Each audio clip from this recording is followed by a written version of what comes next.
بسم اللہ الرحمن الرحیم۔ دوستوں کو کھو دینا ایک طرح کی غریب الوطنی ہے۔ جب عقل پختہ ہو جاتی ہے تو باتیں کم ہو جاتی ہیں۔ جب مسائل کے صحیح یا غلط ہونے پہ شک ہو جائے تو ہر مسئلے کے انجام کے متعلق اس کے آغاز پر اعتبار کیا جائے گا۔ یقین رکھتے ہوئے سو رہنا اس نماز سے بہتر ہے جو شک کی حالت میں ادا کی جائے۔ لوگوں، یہ زمانہ آئے گا جب چغل خور کے سوا کوئی مقرب نہیں ہوگا اور بدکار کے سوا کوئی عالی ظرف نہیں ہوگا، اور انصاف پرور کے سوا کسی کو کمزور نہیں سمجھا جائے گا۔ اس زمانے میں لوگ زکوٰۃ کو تاوان سمجھیں گے اور صلہ رحمی کر کے احسان جتلائیں گے۔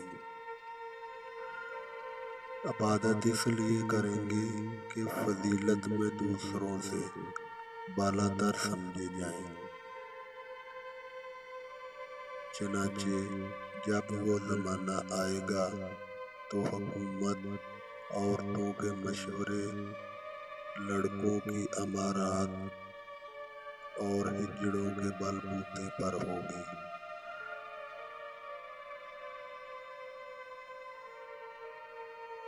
کوئی دولت عقل سے زیادہ منافع بخش نہیں،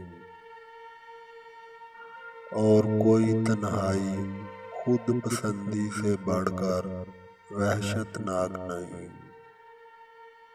اور تدبیر جیسی کوئی عقل نہیں، اور پرہیزگاری جیسی کوئی شرافت نہیں، حسن خلق جیسا کوئی ہم نشیں نہیں، اور ادب جیسی کوئی میراث نہیں۔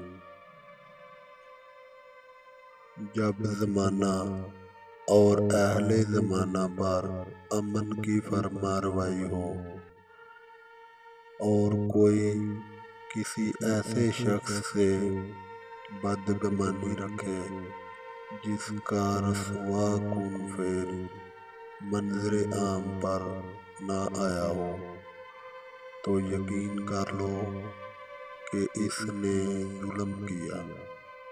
اور جب زمانہ اور اہل زمانہ پر بد امنی کا غلبہ ہو اور کوئی شخص دوسرے شخص سے حسن ظن رکھے تو سمجھ لو کہ وہ خود فریبی کا شکار ہے۔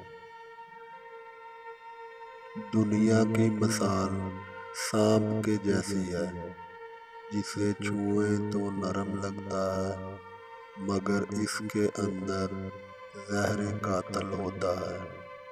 فریب خوردہ جاہل اس کا گرویدہ ہو جاتا ہے، لیکن ہوش مند عاقل اس سے بچ کر رہتا ہے۔